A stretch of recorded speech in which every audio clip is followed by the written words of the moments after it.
My name is Mandanara Bales, and I am opening up a conversation with two deadly First Nations women to talk about the social enterprise ecosystem through a grounded conversation that shares lived experience, insights and perspectives. I want to welcome Kylie Penaho and Fiona Harrison to this conversation and say thank you so much for putting your hand up to share your stories.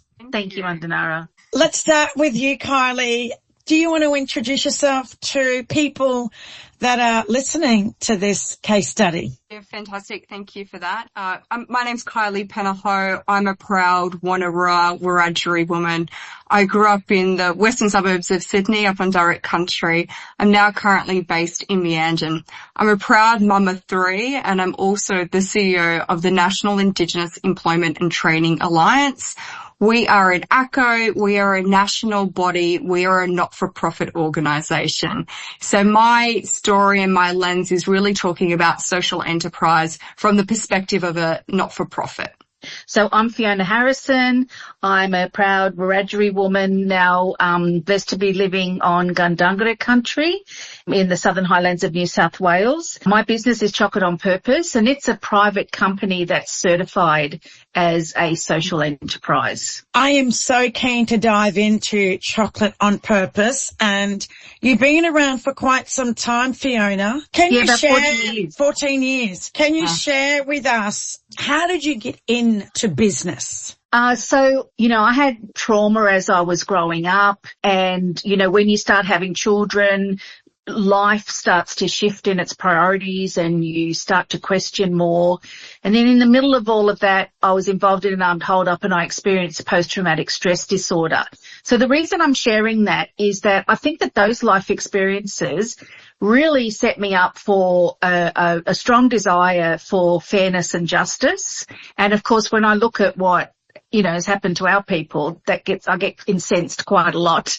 But also in general, just equity for everyone. So when I suffered the post-traumatic stress disorder, I went through a major life shift and was looking for healing, and I found it through aromatic oils, plant essences, the phytotherapy.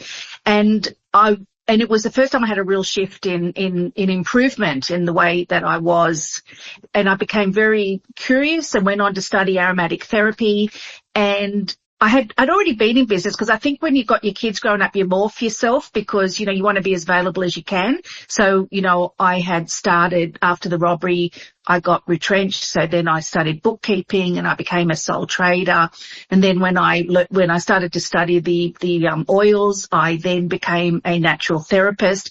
And what I noticed was that people stopped their well-being treatments when money got short. They wouldn't stop, self-medicating with alcohol, but they'd stop like massage and naturopathy and things like that. And that really frustrated me. So I was looking for a way to continue to share the power of, our native botanicals. And through many different sort of journeys, I ended up with choosing chocolate as the universal language to do that. So that's, how I sort of ended up in business. What an amazing story. Who would have thought from trying to heal our trauma that it would lead into an amazing business that you've been investing all of your time and energy in over the last, 14 years? 14 years, yeah. Thank you, Fiona. And I'm kind of really interested to not only dive into the conversation, but definitely dive into some of that chocolate you're creating. It sounds amazing. What really aligned to me and what kind of really struck out to me was that kind of theme that kind of goes through around what drives people into business. And so for me, very much the same. While I'm not a sole trader, I'm not in my own business, I've always grown up with really strong female matriarch. My nan was a really big advocate. She did a lot with Aboriginal women's refuges and a lot with Aboriginal children. And she always had this kind of instilled this belief that if you are at a table. If you're able to hold a voice for others that can't, you should. And so for me, that really rings true in everything that I've done. So I've had many different jobs in not-for-profit, in for-profit, in government. And no matter what, I've always had this sense of being able to like voice things that I feel is inequitable, voice things around how we make a difference and how we can make change. And I was really fortunate that the role that I'm currently in now as CEO allows me to do that and get paid. Like, it's an advocacy role, but it allows me to have a proper channel to kind of fund that through. So that need to kind of contribute to community, contribute for more fair and equitable approaches has always kind of rung true and really driven everything that I've kind of been involved in. I love how aligned both you women are on different journeys. You running this massive, big national not-for-profit, Aboriginal community controlled organisation. If people are not familiar with some of our acronyms, if I move over to your website, Chocolate on Purpose, our impact, where purpose meets action, every initiative, ingredient and partnership is guided by 3 core pillars. Can you talk to us about those 3 core pillars, Fiona?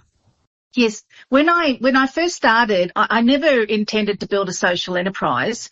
It was those decisions that everything in my business was to make a difference, and it was to it was to contribute to a better life for all of the inputs into my industry. So when I say people, planet, equity, the first thing I became aware of was the cocoa farmers' plight, subsistence wages, modern slavery. And so I partner with a charity to mitigate those things. Climate harm with palm oil, even sustainable palm oil is not good for our environment because of their burning of the great rainforest tracts to plant the tree. So no palm oil in my chocolate. And then, becoming very aware of the low leadership we have in the Australian native botanical supply chain. So less than 2% representation in a supply chain that's been founded on our intellectual and cultural property. So sourcing from those growers wherever I can, to help them, to contribute to them playing a bigger game, and advocating in my very small way, Kylie. It would never compare to your advocacy, but just taking every opportunity I can to celebrate those growers that I engage with and help them to have a spotlight thrown onto them. So that's the people, planet, equity. Beautiful. Like, it's interesting when I hear that, like, we are a full service business. Like, we don't produce any goods. We're not selling, a product. Our service is really, our product is our service. For us, when I think about, like, what are our inputs and how are they, socially kind of aligned? For me, some of the things and some of the levers that we're able to use is I'm so incredibly proud of my workforce. We have 70% Aboriginal workforce. Not only are they Aboriginal people, but they're also Aboriginal women. I don't know what that tells me about the type of people we attract, but, incredibly proud to have a really strong Aboriginal workforce. And that means a lot to me. We know the power. We hear the stories often that Aboriginal businesses employ more Aboriginal people. And that was something that was so very important to me, is if I'm going to go out there and advocate, I need to be able to, walk the talk. Like, I need to be able to do that and follow through and have integrity in my actions.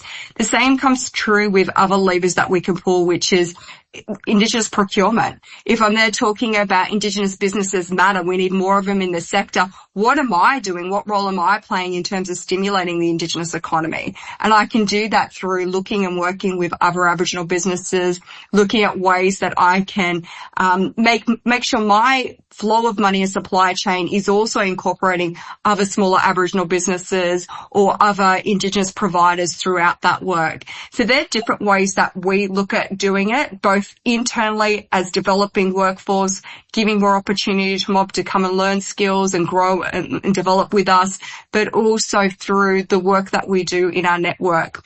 On top of that, we are an ACCA, we are a member-based body. So we represent more than 26 Aboriginal organisations across Australia. And so it's really important for us that the work that we're doing is supporting them on their journey.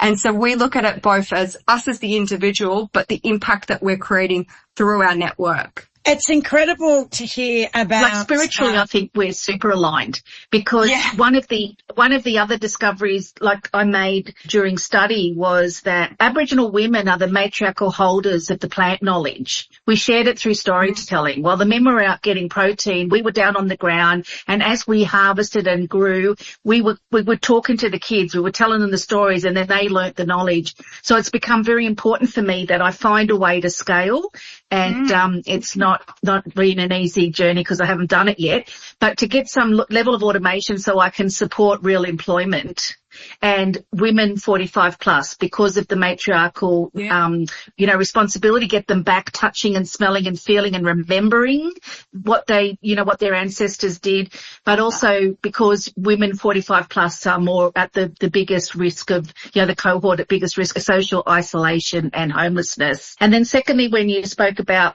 what are you doing to get more Indigenous suppliers engaged? I was such a great believer in the black circular economy. I had an old uncle say to me, we don't mind taking the white money, but we don't bloody let it get out again. And so just in every aspect of your job, just looking whether you're able to engage, Aboriginal, I think that's really important because that means we're supporting each other and lifting each other up. So I love listening to you, Kylie. Yeah, no, thank you, Fiona. It's always good listening to you as well. I also think it's just interesting, we spoke about our passions and what drew us into like our different careers and our different kind of ways of working.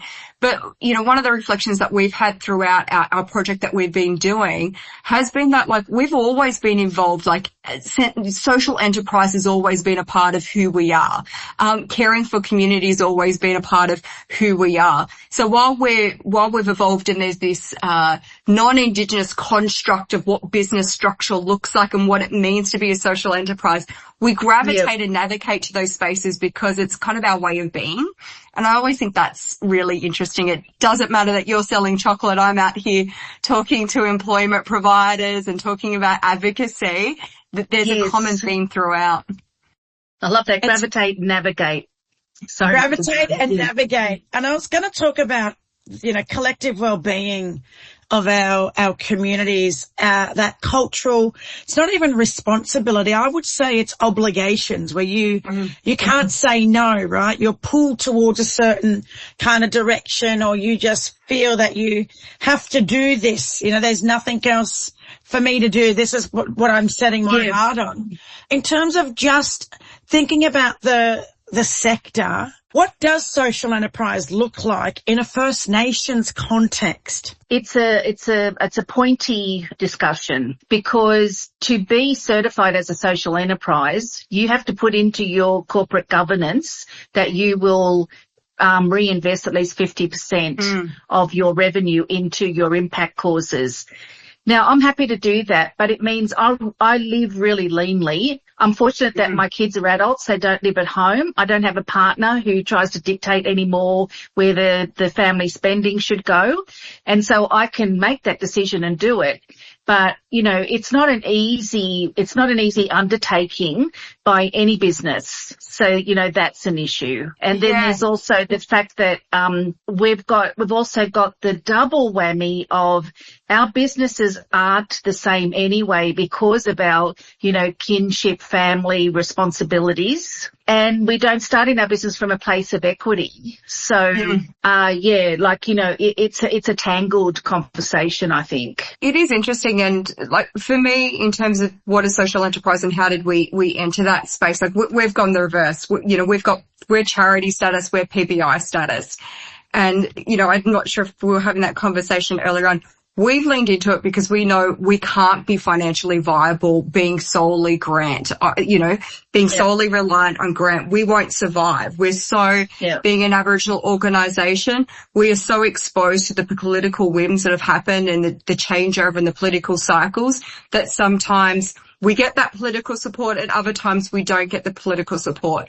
So for us as an organisation, we are in ACO. I've got a really strong Aboriginal board made up of Aboriginal organisations from across Australia. They wanted to make sure that we had a level of control at our own sustainability. So that's why by choice we had entered into doing trade activity, how do we commercialize, have revenue streams that are commercial, that are kind of away from any other grant funding to give us stability. So if we've entered into it as we are the charity, and now we have to actually have a commercial component to our business to survive. So it is interesting hearing the stories, but I definitely can see how challenging it would be as a sole trader or a smaller organisation doing a social enterprise operation if you don't have that huge scale. You know, hats off to you, Fiona. It's a great commitment. You should be really proud of yourself. Well, thank you. And if it wasn't for what Manara referred to about, you know, knowing that this is what we want to do and going for it, I mean, I've got to be honest with you. There are nights when I go to bed crying because I've, you know, not had a win. I haven't got a grant, and I agree with you. You know, we can't be self-sustaining with relying on grants, but at least they help me do little spurts. Yeah. You know, I'll go to bed crying and thinking, I can't do this anymore. I mean, look at the colour of my hair. I'm not getting any younger. And then I just wake up the next morning and start working again. And, you know, somebody will say to me, what are you doing? You said you were going to close the business. And I was saying, oh, yeah, right. But it's like there's two personas. You know, there's this resilient self, and then there's the other one. I don't even know how to explain it, but I just keep going. Where do you see alignment with the broader sector? Well, this is interesting because I have really been encouraged on the journey to being a social enterprise by people who are really quite big in that sector. So I don't know if you've heard of Tom Dawkins from Start Some Good, and Kylie is the CEO of SECNA, you know, the Social Enterprise New South Wales. I don't think I would have done this if it wasn't for them. You know, Tom's the one who identified that I was a social enterprise and I didn't even know, and the one who is very much into business for good. So once upon a time, you'd never think of a profit-making company becoming a social enterprise. But he identified it and he encouraged me to pursue that. And so my impact is embedded into my business choices. So I'm not a business where you looked at my balance sheet and saw I gave $50,000 back to a community, or my impact is embedded in the price I pay for my ingredients, because I'm paying a premium to support the producers who can do what I want to embrace as impact. You know what I'm trying to say? So if it hadn't, I think that, how do we see ourselves align? I think that unless we get those peak bodies in social enterprise to come on board and really work with us and community, that it's not really going to happen because of the differences, and they sort of need to readjust the way they know, be and do to meet us where we're at. Yeah, we were having, throughout our project, we were having this conversation around, it's almost like ideological. We don't see ourselves, it's an identity thing. Like, they're kind of like, you're already doing that, but you're like, I don't see myself as that. Like, I'm just doing what's right, what's good. Yes. Like, I think that the alignment piece is, we already know that we want to contribute to good outcomes and do good things. And so that's always been there. It's not like we have to rethink about our businesses and think about, oh, hold on, let's now think about a social lens of that, or what's the environmental impact on that. Let's reconsider how we can do business. We're already there. So I think that's both where alignment and tension sits. It's intrinsically a part of our DNA and our way, I think, is the difference. But at the same time, when they're out doing it intentionally and they're designing a social enterprise, that's when we are aligned. Does that make sense? Yes. They're definitely going to have to look at the way they define a social enterprise. Yeah, for sure. I was going to say that, Fiona. You know, where are the gaps or tensions, or what's something that the sector often misses when it comes to First Nations social enterprises? I think that they've had so many years of looking at it a certain way that they've already created these silos that you need to say that you align to. And it won't necessarily be like that, because there's hidden impact that a balance sheet won't show you. Decolonising the sector. Yeah, absolutely. And start learning that there are other questions to ask, and because it's too hard for them to measure us based on their model and what we're doing, because who accounts for the workshops that I do for Mob for free? Who accounts for the workshops I do for community groups at a vastly reduced price? You know, I can't show that on a balance sheet, but that's what gets looked at. Yeah, I think that's a really good call out around that metric and that measuring, or like I said before, that unlocking that hidden impact, I think, is a really interesting kind of concept. And sometimes also our organizations aren't great at saying that's what we do. We don't think about it that way until someone else is kind of observing and going, no, that's impact. What you're doing over there is impact. You should be considering this, or you should be measuring. You're like, oh, that's just what we do. But we don't think about it. Yeah. Yeah. And if it hadn't have been for Tom and Kylie, I certainly wouldn't have thought about it. In fact, there was a number of times I said to Tom, look, Tom, I need a retirement outcome. That's not me. And he just kept saying to me, Fiona, look, you've just shared that you did that. And it took like months for me to come around and be able to see it from his eyes. So no, we don't think that. Fiona and Kylie, I need to share this. Like, I've been running a for-profit business with my elders, in particular my business partner, Dr. Lila Watson. We went into business 13 years ago together with no money, no bank loans, just her credit card. We were in debt for the first 12 months on her credit card, and for the first 2 years, we had no accounting software, so we weren't paying taxes. We were definitely, I would say, probably the worst case study to look at in terms of, you know, all the things you should not do in starting a business. However, I felt obligated to my elders to see this out. I, as a younger person in my family, as, you know, Aunt Lila's my grandmother's sister, I could not say no to her. I knew that she really wanted to educate Australians about Aboriginal terms of reference. I knew that she had been committed to educating Australians about our culture, our history, our governance models, you know, our worldview, our philosophy, Aboriginal logic. This is like a university level education where Aunt Lila and Aunt Mary had wrote these courses at the University of Queensland and taught to both undergrad and postgrad students. But where did their knowledge, who owned their knowledge? Right. You know, while they were employed at the University of Queensland in the 80s and they developed those 3 courses, that knowledge then belonged to the university. That's their IP. Yeah. So when we set BlackCard up, I didn't realise this, but it was more about BlackCard owning their IP. In particular, Aunt Lila's IP sitting within her own company, not sitting in an institution like a university. So ICIP, Indigenous Cultural Intellectual Property, is something that I don't think a lot of our mob know exist, or what does that mean? Yes. Have you had any issues within your business around your IP and your cultural knowledge that you want to share with people? We've certainly have it. We're having conversations around, good call out, cultural intellectual property. And even when we get contracted to deliver work, particularly if you're contracted with someone that is either a bigger business or is a government entity, those lawyers really know how to write their legal agreements, right? And by default, whatever you're delivering for them all of a sudden becomes theirs. And you're reading these clauses, and you're like, what the heck? I didn't realize you wanted to work with me. You said all these great things about how good it would be to partner with an Aboriginal organisation, and now you want to retain that? Isn't that going against everything that we've spoken about? And they're like, oh, we didn't realise that was in our legal agreement. We'll go back and have a chat to the lawyers. And because people have to be so weary, because those constructs are already there, it's already in favour of those bigger organisations. So we find it a tricky situation, and in some situations it's really, really hard to negotiate. And in some situations we end up licensing our IP for a period of time. And in some situations, like, we've gone, it's not worth doing.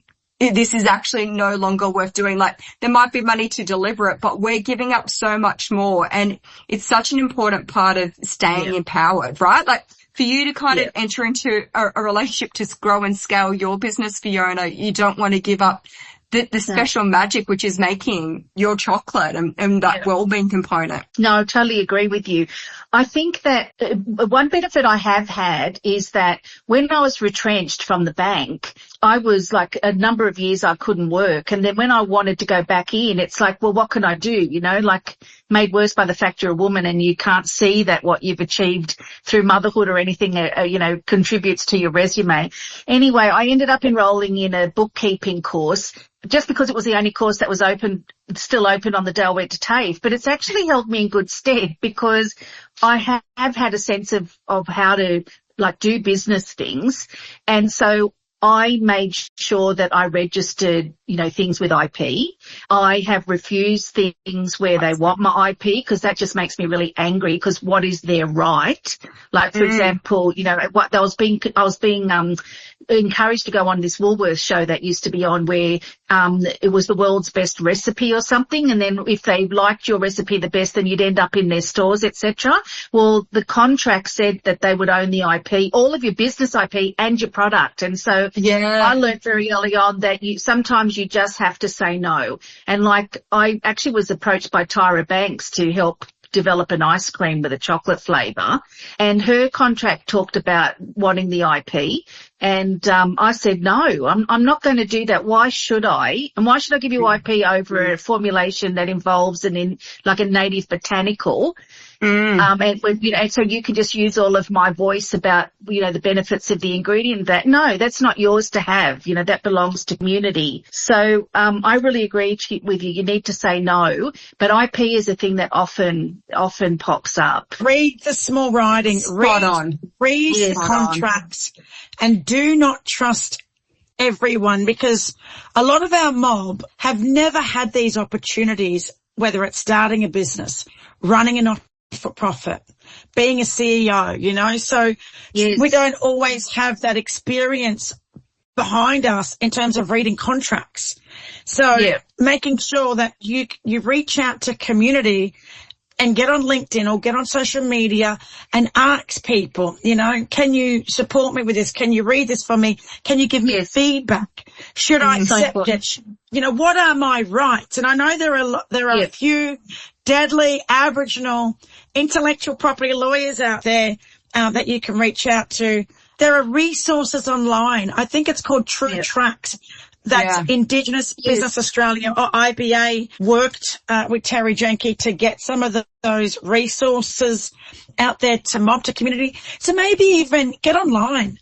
There's so many resources online these days that are free. I think most people kind of go, oh, I have to reach out to a lawyer and get a quote. How do I pay the first $5,000? Reach out to some of these larger, big, multinational law firms who actually have pro bono, a team to support with pro bono, especially for social enterprise and First Nations peoples. Let's not forget that there's a lot of people out there also that are committed to reconciliation, and as part of their reconciliation action plan, their RAP deliverables, education, community engagement, relationship building.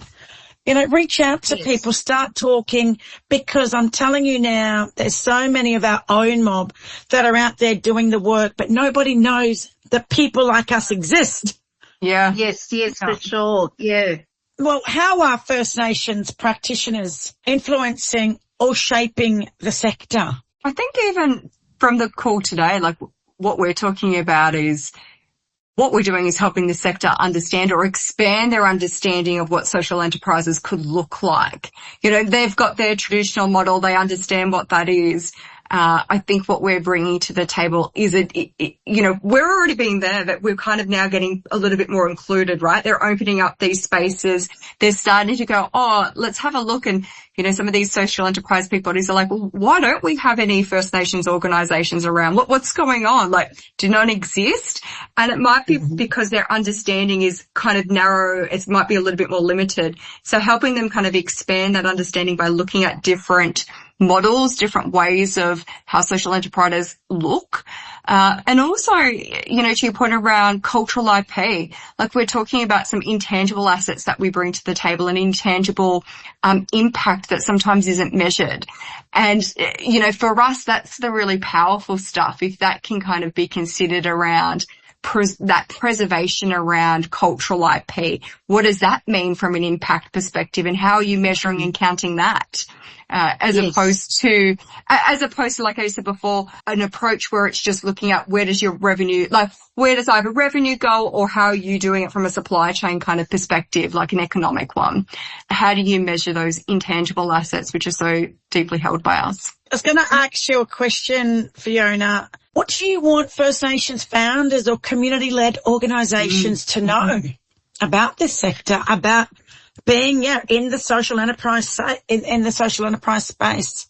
I think that it's also related to what Kylie just shared. I think that we're showing them a different way, because the reason I say that is when I share my story with other social enterprises, non-Indigenous, they just look at me like with wonder. Like, how did you do that? Like, what made you do that? But like, it's not been a conscious thought. It's just who we are. And I think that we're influencing the sector because they're witnessing that, they're seeing that.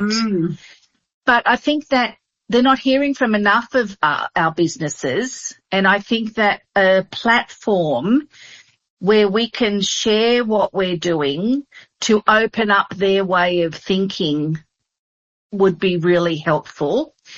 And I don't know about that part of the question about other Indigenous businesses, because I think that at the moment it just seems like a whole lot of administration, and the fact that the first requirement is to put this clause into your corporate governance about the reinvesting, like that freaks people out, because if you don't have a business where your impact can be shown as embedded, well, it actually literally means making donations. And like at the end of the day, especially now, who has a lot of money at the end of the day with net profit to be donating to causes, you know? And so it just seems really unappealing. Yeah, it's a really interesting thought. Like, how does that, I understand what they're trying to do, like the verification, they want to hold the sector true, but what's the unintentional impact is almost dampening the sector by having some of those instruments. So how do you get that a little bit right so you're not scaring people off, not wanting to participate in it? Because you don't want to stop people from doing good that's work. Right. But it's like, oh, hold on, now I'm going to freak out because of what I've got to sign up to. But why is this an issue that just perpetuates in all different sectors? Because like this is the supply nation argument, isn't it? You've got to have some sort of certification process so that you can separate the guy who's just adding a native ingredient to kombucha and then, you know, it is not really making any sort of personal or financial sacrifice to make that happen, with another producer who is doing things that affect their livelihood because of it cuts the level of revenue. So I don't know. These are really tangled questions that they just discombobulate me. I can't get my head to the other side of them because I know why they exist, but how do we make it? I wish we were Dumbledore when he put all his thoughts into a hat. Remember, and he was able to look at them? Like from Harry Potter. Yes. I wish we could put all of the businesses in there and just sort out the ones that were fair dinkum and the ones that weren't, and then we wouldn't have a worry, would we, about certification? Yeah. Of course, but also, I was going to say, Kylie, having First Nations representatives on people's boards. Yes. The peak boards. Yes. You know, where policies are set. Spot on. A massive gap within the sector even that I've seen. I agree. Like, even the scenario that you gave earlier, Fiona, with like having these opportunities, having this great business, so much excitement, having these bigger organizations that if they come on board, it could scale and grow your business greatly. But what advice, what Aboriginal lens is being applied to that advice for them to think about what are their business practices they are adopting and how are your business practices, which are not Indigenous practices, what unintentional impact are you having? Like your intention, I'd imagine, is to stimulate and support more growth of the business sector. Yeah. But with these traditional business practices, you're actually pushing them out, or you're taking away their equity, or you're taking away their empowerment. So while you're, well heart and you want to do that great thing, you need to really hold up the mirror and think about some of those really meaningful ways of engagement and even from the other side, some simplicity with some of the administration is kind of what I'm hearing from you as well, Fiona. Like, it's so complex that you're going through this pace. That's right. And also what Mandanara said is really important as well, because, well, how many Aboriginal people are on SETI board? There's nobody on the Social Enterprise New South Wales and ACT board. There's nobody in Social Traders, that is the certifying body. And we do need to get representation on them to have like ongoing regular conversations, in their meetings about it, rather than just like get people together and just give some input. I would hope that the work that we're doing is not going to sit in a manual on a shelf and gather dust. That's the big fear about this sort of thing as well, because how many times have we been consulted and things don't ever move past the consultation? Agree. Such a great point. First Nations peoples are over-consulted. So many, focus groups and research and surveys. Pilots, and we're everything, right? Is there anything else you'd like to share before we wrap up this deadly yarn? No, look, I've really been excited. Like, I understand there's limitations throughout the project that we've been working on. It's been a real privilege to be able to kind of showcase and think about social enterprise in it with a different lens, and really hope that the story that we're sharing and the lessons that we've kind of taken away helps people think about social enterprise and think about First Nations businesses differently, and see us in a different light. Yeah.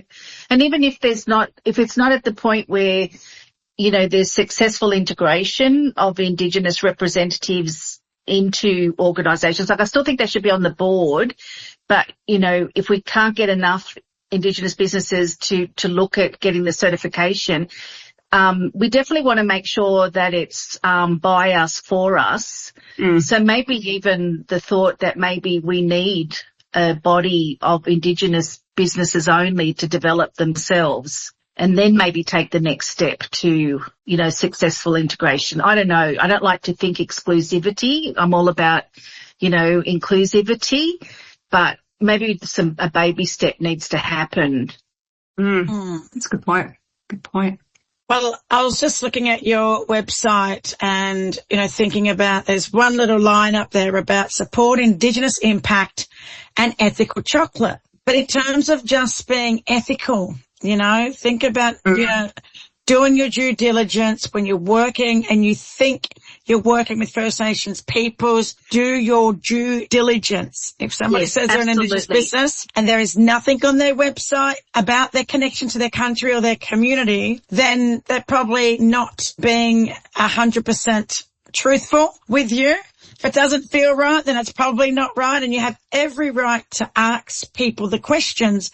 If they aren't an Indigenous person and they're in that meeting, you've got every right to ask to meet with the Indigenous partners. So I think just a bit more confidence for a lot of non-Indigenous people.